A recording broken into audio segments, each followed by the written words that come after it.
right here, Fort Green Park, Sunday morning. I was on a great call the other day. My business partner and good friend, Darren, from British Columbia, blindsided me yet again with a call on millionaire mindset and shifts. And we were talking on the call about physiology, and it just reminded me of a couple of stories. I'm not going to go into details here, just from time-wise, but I remember in the 1980s, I was knocking on doors, selling water filters. Yep, door-to-door salesman, selling water filters, no shame in that. And my wonderful friend Greenie, who worked with me, one Saturday afternoon, we shared this huge house together as well in Thornhill, Ontario. I've forgotten about that. One Saturday afternoon, we drive downtown to the Porsche dealership, and they'd just brought out, I believe, a 944 Turbo. So that tells you how long ago it was. So we drive there, old t-shirts, dirty old ripped jeans, the usual sort of thing. Walk in the dealership. Just talking about Greenie. There's a maple leaf on the thing there. And walk in the dealership, and I just say to the guy, I want to take this 944 Turbo out for a spin. And he looks us up and down, and he's not sure, this guy. And he said, what do you drive now? I said, well, I've got a 944 now, but I want to try his turbo. And he said, where is it? I said, that's that one there, in the parking lot. He went, oh, okay, here's the keys. All right, I thought he was going to come with us. How long do you need it for? I asked him, when do you need it back by? He said, just, whenever you're done with it, bring it back. So the physiology is, can you do that? Can you just walk into a Porsche dealership, they give you the keys and say, bring it back when you're done with it? As it happens, and I've got to be careful on this call, I absolutely managed to trash the car in within about an hour. I didn't see a sign in the sunlight, went right through it, and it ripped the sump out of the car, so we took it back anyway. I'm sure they've got over it by now. Needless to say, we didn't buy one. But then years later, I'm also in Toronto, and I'm not going to go into details for this story either, but I did the same thing. I ran down to my buddy George, who worked at a dealership, and I literally needed a Ferrari that second. I said, George, listen, I need a Ferrari right now. I'll buy it off you. I've got no cash on me, I've got nothing on me, but I need one right now. What have you got?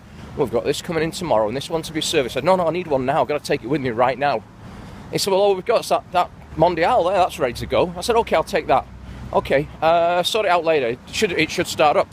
And I ran in and ran out with a red Ferrari Mondial within about 5 minutes. Nothing had changed hands, nothing. And then years later, same thing. My wonderful friend that passed away, which I was very sad to hear of, Richard Cream, was one of the leading men's clothing retailers as far as ahead of the game in the UK. And Richard was a wonderful guy. And anyone that knows him will also know Richard was 7'3", so could be quite an imposing character, but really a wonderful guy.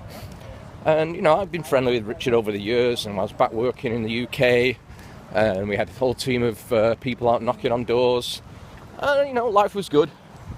So one day I'm in Richard's, because I used to go in there and, I used to buy clothes and things like that. I don't anymore when I used to, so I go to Richard's. And one day, I'm in there looking at some suits, and Richard says, Tony, you should get one of these Yohji Yamamotos. And I'm like, why? He said, because with your lifestyle, you can actually go out partying, sleep in it, wake up, and it'll look immaculate. That wasn't noisy. More on just ran a red light. It'll look immaculate. I said, how's that? He said, well, the Japanese have a special way with their fabrics, and literally you could throw drinks over it and it won't absorb. So I try this suit, and it's just an ordinary suit. So I'm chatting with him, then all of a sudden I find out the price, and back then it was close to, I don't know, £5,000 or £10,000. It was nuts. And I said, Richard, are you freaking insane? I'm not spending that on a suit. He said, no, Tony, you don't understand. He said, you might spend £1,000 or £2,000 on the Hugo Boss, and after a year, it's ready for the trash, and you're having to clean it every week or two. He said, with this, you clean it twice a year, it will last you 10 years. So I said, Richard, I'm not spending that on a suit. He said, Tony, These are the suits that Tony Wilson wears. And Tony Wilson is an iconic character from Manchester who started a company called Factory Records. These are what Tony wears. I went, oh, okay, I'll give it a go. So he said, just take it. If it doesn't do what I say, give it me back. No money change hands, no nothing. So I took it. 2 days later, I took another 3. Never paid him. And then one day I get a phone call saying, Tony, listen, you owe me for some suits, and I've got the tax man here needing some cash. Could you drop me some cash off, please? I'm sure, what do you need? He said, well, you owe me, whatever it was, £15,000. He said, I need £8,000 right now. Can you find it? I said, yeah, I can find it. I get it dropped off for you. I said, are we square at that? He said, yeah, we're okay at that. So this is how physiology, body language, is what physiology is, if you don't know. This is how physiology is tapped to millionaire mindset. It's the ability to operate in such a level. And it's to do with your vibrational resonance. If you haven't figured that one out, we'll do that for another day. So from early morning in Brooklyn, off to see the Manchester Derby. Adios.